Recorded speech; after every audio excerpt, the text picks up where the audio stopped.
दोस्तों आज है 15 अक्टूबर 2021 और 15 अक्टूबर 2021 से करंट अफेयर्स के जितने भी क्वेश्चंस बनते हैं उसको आज के इस वीडियो में डिस्कस करेंगे। तो पूरे जोश और होश के साथ में इस वीडियो को रिवीजन करिएगा, ध्यान से इस पूरे वीडियो को देखिएगा। सो गाइस, यहाँ पर पहला प्रश्न हमारा बना है कि हाल ही में यानी कि अक्टूबर 2021 में किसे 2 वर्ष के लिए प्रधानमंत्री मोदी जी के एडवाइज़र यानी कि सलाहकार के रूप में अपॉइंट कर दिया गया है। तो ये आपको पता है कि पीएम का एक एडवाइज़र होता है। तो ये एडवाइज़र के तौर पर हाल ही में Amit Khare, option number D इसका राइट आंसर हो जाएगा कि अमित खरे को अमित खरे। तो हाल ही में अमित खरे को प्रधानमंत्री मोदी जी का सलाहकार यानी कि एडवाइज़र के रूप में अपॉइंट कर दिया गया है। तो ऑप्शन नंबर डी इसका राइट आंसर हो जाएगा। इसमें गाइस आप देख सकते हैं, ये फ़ोटो आपको अमित खरे का फ़ोटो दिख रहा होगा। अमित खरे आप देख सकते हैं, लिखा है अमित खरे।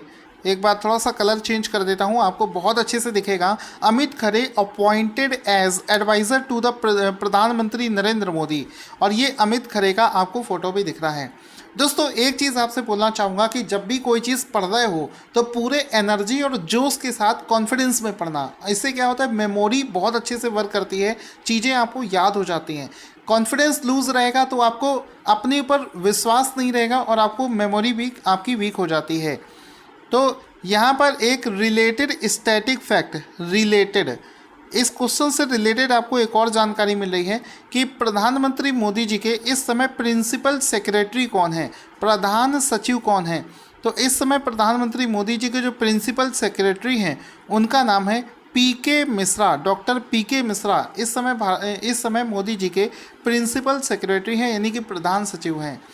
ठीक है, तो ये चीज़ आपको पता चल गई। इसके बाद में नेक्स्ट करंट अफेयर्स के क्वेश्चंस की तरफ चलते हैं कि हाल ही में आरबीआई ने अक्टूबर 2021 में किस स्मॉल फाइनेंस बैंक को बैंकिंग लाइसेंस प्रदान कर दिया है। तो इनमें से कौन सा ऐसा बैंक है जिसको हाल ही में बैंकिंग लाइसेंस दिया है आरबीआई ने। तो ये गलत है, ये गलत है, ये गलत है। आंसर हो जाएगा unity small finance bank. Unity small finance bank इसका राइट आंसर हो जाएगा। ठीक है, तो यहाँ पर आपको पता होना चाहिए कि जब भी आप यूपीएससी या फिर कोई स्टेट पीसीएस का एग्ज़ाम दे रहे हो तो वहाँ पर क्या पूछेगा, वहाँ पर एक बहुत बेसिक सी चीज़ पूछ लेगा कि बताओ किसी भी स्मॉल फाइनेंस बैंक को बैंकिंग लाइसेंस कौन देता है। तो ऑप्शन में हो जाएगा सेबी, आईआरडीए, आरबीआई या फिर फाइनेंस मिनिस्ट्री, कुछ भी दे सकता है। तो आंसर हो जाएगा आपका आरबीआई इन सभी को मंजूरी प्रदान करता है, क्योंकि आरबीआई देश का सेंट्रल बैंक है। इसको बैंकों का बैंक भी कहते हैं। बैंकिंग से संबंधित जो भी रेगुलेशंस होते हैं वो सब आरबीआई के द्वारा मैनेज किए जाते हैं। तो इस तरीके से आप इसको याद रख सकते हैं। तो ये जो बैंक है यूनिटी स्मॉल फाइनेंस बैंक, इसको हाल ही में बैंकिंग लाइसेंस दे दिया गया है। ठीक है, आई होप आपको सारी चीज़ें क्लियर चल रही होंगी। अब इसी से जुड़ा हुआ रिलेटेड फैक्ट भी जानेंगे। सबसे पहले आप देखेंगे कि RBI grants small finance bank licence किसको दिया है, consortium of Centrum and BharatPe. यानी कि जो बैंक है ये इसको मैनेज करेंगे 2 लोग, कौन कौन से, भारत पे और सेंट्रम। ठीक है, तो ये दोनों मिलकर इस बैंक को मैनेज करेंगे। इस वजह से ये लाइसेंस इन दोनों के लिए ही दिया गया है। तो इसमें आप देख सकते हैं इस बैंक का जो मैनेजमेंट है, प्रबंधन है, ये Centrum financial services and Bharat पे, इन दोनों के द्वारा संयुक्त रूप से इस बैंक को चलाया जाएगा। अब इस क्वेश्चन से जुड़े हुए जो रिलेटेड फैक्ट्स हैं उसको भी समझ लेते हैं।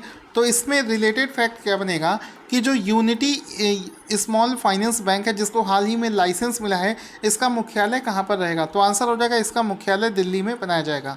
आरबीआई के इस समय जो गवर्नर है उनका नाम क्या है, तो उनका नाम है शक्तिकांत दास। और ये आरबीआई के कौन से नंबर के गवर्नर है, ये चीज़ आप लोग कमेंट करके बताएंगे। ऐसा मानो कि एग्ज़ाम आपका चल रहा है तो ऑप्शन भी दे देता हूँ, 24वें, 23वें या फिर 25वें, इन तीनों में से क्या चीज़ आपको सही लग रही है कमेंट करके बताना। साथ ही साथ में आरबीआई का जो इस्टेब्लिशमेंट होता है ये रिजर्व बैंक अधिनियम 1934 के प्रावधानों के अनुसार 1 अप्रैल 1935 को आरबीआई की स्थापना करी गई थी। याद रखना, घुमा फिरा कर एग्जाम में बार बार ये पूछे जाने वाला क्वेश्चन है कि आरबीआई की इस्टेब्लिशमेंट कब हुई थी? 1 अप्रैल 1935 को इसकी स्थापना हुई थी। ठीक है। इसके बाद में एक पॉइंट बनता है कि आरबीआई जब बना था तो इसका जो मुख्यालय था वो कोलकाता में हुआ करता था। इसका जो प्रारंभिक मुख्यालय है ये कोलकाता में ही था, लेकिन इसको बाद में चेंज करके मुंबई कर दिया गया। इस समय अगर आपसे कोई पूछे कि आरबीआई का मुख्यालय कहाँ पर है तो आंसर हो जाएगा मुंबई में इसका मुख्यालय है। और ये कौन से ईयर में चेंज किया गया था तो आंसर कर देना कि 1937 में इसको कोलकाता से मुंबई ट्रांसफ़र कर दिया गया था। ये वाला पॉइंट भी आपको याद रखना है। ठीक है। आई होप आपको सारी चीज़ें आपको क्लियर होते चल रही हैं। इसके बाद में चलते हैं नेक्स्ट करंट अफेयर्स की तरफ। सो गाइस यहाँ पर अगला शानदार सा करंट अफेयर्स का क्वेश्चन बना है कि किस राज्य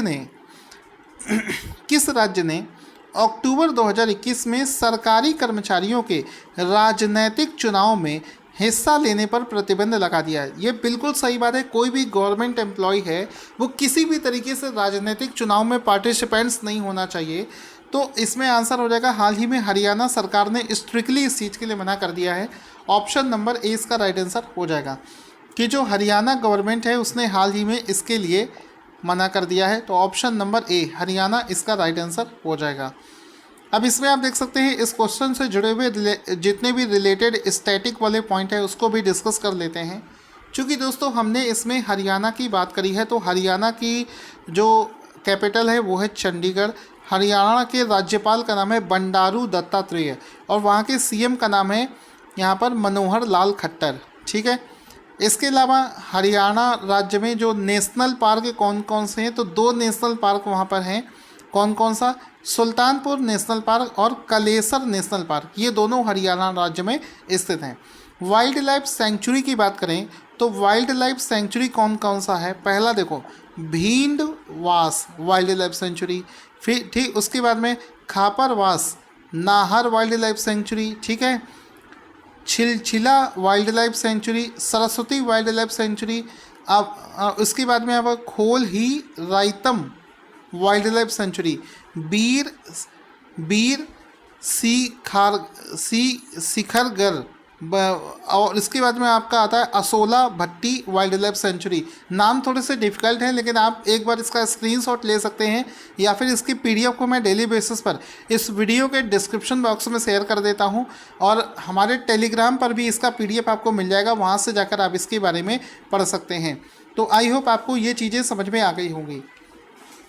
फिर इसके बाद में दोस्तों नेक्स्ट करंट अफेयर्स का शानदार क्वेश्चन क्या बनेगा कि विश्व मानक दिवस वर्ल्ड स्टैंडर्ड्स डे या अंतर्राष्ट्रीय मानक दिवस प्रति वर्ष किस दिन मनाया जाता है? तो इसमें राइट आंसर हो जाएगा कि एवरी ईयर 14 अक्टूबर, हर साल 14 अक्टूबर को, हर साल 14 अक्टूबर को 14 अक्टूबर को वर्ल्ड स्टैंडर्ड्स डे मनाया जाता है। Option number D will be the right answer. So guys you can see here 14 अक्टूबर को वर्ल्ड स्टैंडर्ड्स डे मनाया जाता है। जैसा कि मैं आपको बता चुका हूं कि दिवस वाले क्वेश्चन में उसका थीम ज़्यादा इंपॉर्टेंट होता है। तो वर्ष 2021 के लिए ये जो दिवस है इसका थीम हो जाएगा सतत विकास लक्ष्यों के लिए मानक, एक बेहतर दुनिया के लिए साझा दृष्टिकोण। मतलब हो गया standards for sustainable development goals, shared vision for a better world. ये इसका वर्ष 2021 के लिए थीम हो जाएगा, जो कि आपको याद रखना है। एग्ज़ाम में बहुत ज़्यादा दोस्तों ये सब पूछा जाता है। अब चूँकि दोस्तों हमने इसमें स्टैंडर्ड्स की बात करी है, तो जो इंटरनेशनल स्टैंडर्ड्स ऑर्गेनाइजेशन है ISO जिसको बोलते हैं ISO इंटरनेशनल स्टैंडर्ड्स ऑर्गेनाइजेशन, उसके बारे में छोटा सा एक रिवीजन कर लेते हैं। इसका जो मुख्यालय है ये जेनेवा स्विट्जरलैंड में स्थित है।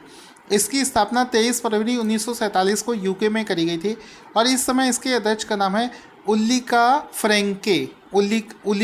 फ्रैंके इसके अध्यक्ष का नाम है। हालांकि एग्ज़ाम में अभी तक जो चीज़ें पूछी गई हैं उनमें से इसका मुख्यालय पूछा जाता है, बाकी और कुछ तो नहीं पूछा गया है। इसका हेडक्वार्टर पूछा जाता है, जो कि आपको याद रखना है, जेनेवा स्विट्जरलैंड में इसका मुख्यालय स्थित है। Moving towards the next question, हमारा अगला शानदार क्वेश्चन बनेगा कि अंतर्राष्ट्रीय ई कचरा दिवस, international e waste day, international e waste day हर साल किस दिन मनाया जाता है? सो गाइस राइट आंसर हो जाएगा एवरी ईयर 14 अक्टूबर। हर साल 14 अक्टूबर को, हर साल 14 अक्टूबर, हर साल 14 अक्टूबर को, हर साल 14 अक्टूबर को इंटरनेशनल ई वेस्ट डे मनाया जाता है। ऑप्शन नंबर ए इसका राइट आंसर हो जाएगा। इसमें आप देख सकते हैं इंटरनेशनल ई वेस्ट डे जो कि हर साल 14 अक्टूबर को मनाया जाता है। ऑप्शन नंबर देकर आप आंसर कर देना, ठीक है। अब इसमें होता क्या है, जो ई कचरा होता है, जैसे आपका मोबाइल ख़राब हो गया, लैपटॉप ख़राब हो गया या कोई भी इलेक्ट्रॉनिक चीज़ आपकी ख़राब हो गई तो वो कचरे में तब्दील हो जाती है, तो उसको ई वेस्ट के नाम से जाना जाता है। अब ये जो वर्ष 2021 में जो ई वेस्ट डे है, ई कचरा दिवस है, ये इसका चौथा संस्करण था। इसको सबसे पहले 2018 में शुरू किया गया था और इस बार 2021 में ये चौथा संस्करण है जिसको मनाया गया है। साथ ही साथ में अगर हम देखें वर्ष 2021 के लिए इंटरनेशनल ई वेस्ट डे की थीम क्या है, तो थीम हो जाएगी उपभोक्ता परिपत्र अर्थव्यवस्था की कुंजी, मतलब consumer is the key to circular economy, ठीक है। ये इसका थीम हो जाएगा, आपको याद रखना है, consumer is the key to circular economy, ये इसका थीम हो जाएगा वर्ष 2021 के लिए। इसी के साथ में बिना टाइम वेस्ट गवाए, बिना टाइम वेस्ट किए, पूरे एनर्जी के साथ में, बिना नेगेटिव थिंकिंग के, जितनी पॉजिटिविटी से पढ़ोगे उतना ही तेज़ी से आगे बढ़ोगे, जितना नेगेटिव सोचोगे उतने ही पीछे हो जाओगे। याद रखना, अगर तैयारी करना है तो पूरे जी जान से करो, अदरवाइज ना करो, ये सिंपल सा रूल है, ठीक है। तो हमारा नेक्स्ट करंट अफेयर्स का क्वेश्चन बना है कि एक कंसल्टेंसी फर्म है जिसका नाम है ईस्टर्न एंड यंग, एक कंसल्टेंसी फर्म है जिसका नाम है ईस्टर्न एंड यंग, ठीक है। इसके द्वारा जारी 58वें renewable energy country attractiveness index है। इंडेक्स का नाम अच्छे से देख लेना क्योंकि ये यूपीएसआई वगैरह सभी एग्ज़ामों में ये पूछे जाते हैं इंडेक्स वाले क्वेश्चन, और यूपीएसआई का एग्ज़ाम आने वाला है। तो renewable energy country attractiveness index, जिसको बोलते हैं RECAI, ठीक है, RECAI में भारत ने अपना कौन सा स्थान बरकरार रखा है? तो renewable energy country attractiveness index में भारत का जो रैंक आया है वो आया है तीसरा। ऑप्शन नंबर सी इसका राइट आंसर हो जाएगा। इस इंडेक्स में भारत को तीसरा स्थान प्राप्त हुआ है। Option number C will be the right answer. इसमें आप देख सकते हैं साफ साफ देखो लिखा है कि India climbs to third spot in EY index on impressive, ठीक है, ये आप देख सकते हैं। आगे चलते हैं। नेक्स्ट करंट अफेयर्स का क्वेश्चन बना है, किस देश ने वर्ष 2021 में 58वें अक्षय ऊर्जा देश आकर्षण सूचकांक renewable energy country attractiveness index में पहला स्थान प्राप्त किया है? सो गाइस यहाँ पर इसका राइट आंसर हो जाएगा कि ऑप्शन नंबर ए संयुक्त राज्य अमेरिका, इसका राइट आंसर हो जाएगा अमेरिका। तो USA इसका राइट आंसर हो जाएगा। इंडिया की इसमें रैंक आई है थर्ड। आपको याद रखनी है कि इंडिया की इसमें रैंक आई थी तीसरी और अमेरिका की इसमें रैंक आई है पहली। तो ऑप्शन नंबर ए इसका राइट आंसर हो जाएगा। अब इसमें देख सकते हैं कि इंडिया की इसमें रैंक आई है तीसरी, पहले पर अमेरिका है और चाइना यहाँ पर दूसरे स्थान पर आता है इस इंडेक्स में। सो गाइस यहाँ पर अगला शानदार नेक्स्ट करंट अफेयर्स का क्वेश्चन बनता है कि renewable energy country attractiveness index किसके द्वारा जारी किया जाता है? किसके द्वारा? हालांकि मैं आपको पहले भी बता चुका हूँ, वही सेम क्वेश्चन चल रहा है। तो इसमें देखो, इसको मैंने आपको बताया था कि एक ऑर्गेनाइजेशन है eastern and young. Option number 20 का राइट आंसर हो जाएगा कि ईस्टर्न और यंग नाम से इस ऑर्गेनाइजेशन के द्वारा इस इंडेक्स को रिलीज़ किया जाता है। मोस्ट इंपॉर्टेंट क्वेश्चन है आजकल एग्जाम में, ऐसे ही क्वेश्चन बार बार पूछे जाते हैं और पूरी मेहनत के साथ में पढ़ोगे, ईमानदारी के साथ में पढ़ोगे, तब जाकर आपका सिलेक्शन हो जाएगा। इसके बाद में दोस्तों नेक्स्ट करंट अफेयर्स का क्वेश्चन बना है कि नई दिल्ली के प्रगति मैदान से PM गति शक्ति राष्ट्रीय मास्टर प्लान, PM गति शक्ति नेशनल मास्टर प्लान का उद्घाटन अक्टूबर 2021 में किसके द्वारा किया गया है? तो ये जो दोस्तों दिल्ली से जो गति शक्ति नाम से प्रोग्राम लॉन्च किया गया है, इसको नरेंद्र मोदी के द्वारा लॉन्च किया गया है दिल्ली से। ऑप्शन नंबर ए इसका राइट आंसर हो जाएगा कि प्रधानमंत्री मोदी जी के द्वारा यहाँ पर आप देख सकते हैं साफ साफ लिखा है प्रधानमंत्री मोदी लॉन्चेस गति शक्ति नेशनल मास्टर प्लान। ठीक है, तो ये लॉन्च करने का इवेंट आप देख सकते हैं जिसमें कि गति शक्ति नाम से इस प्रोग्राम को हाल ही में लॉन्च किया गया है। ये जो मास्टर प्लान है इसका बजट कितना रखा गया है, बजट के ऊपर इसका बहुत ज़्यादा चर्चा हो रहा है कि इसका जो बजट है वो है 100 लाख करोड़ रुपए, ये इसका बजट रखा गया है। ठीक है, ये क्या करेगा, जो इकोनॉमिक सेक्टर्स हैं उनको मल्टी मॉडल कनेक्टिविटी प्रदान करने के लिए इसको लॉन्च किया गया है। चलिए ठीक है, आई होप आपको सारी चीज़ें बहुत अच्छे से समझ में आ रही हैं।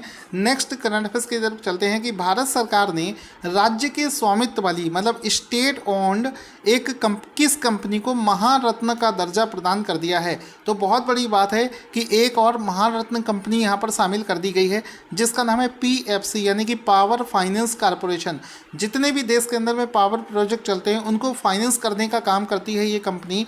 तो ये जो पावर फाइनेंस कॉरपोरेशन है ये इसको महारत्न का दर्जा दे दिया गया है। तो ऑप्शन नंबर ए इसका राइट आंसर हो जाएगा। इसमें आप देख सकते हैं government accords Maharatna status to power finance corporation, power finance PFC को महारत्न का स्टेटस दे दिया गया है। ऑप्शन नंबर कौन सा था, ए इसका राइट आंसर हो जाएगा।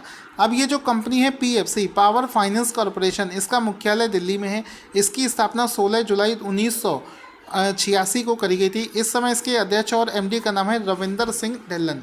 ठीक है, तो ये वाले पॉइंट्स भी आपको पता चल गए। इसके बाद में ये देखो, आप स्क्रीनशॉट ले सकते हो कि इंडिया में इस समय कौन कौन सी कंपनीज़ को महारत्न का दर्जा दिया गया है। तो ये 10 कंपनी के नाम आपको दिख रहे होंगे, ये सब महारत्न कंपनीज़ हैं, इनका नाम आप देख सकते हो। अक्सर देखा है रेलवे के एग्ज़ाम में इस टाइप का 1-2 क्वेश्चन आपसे पूछ लिया जाता है।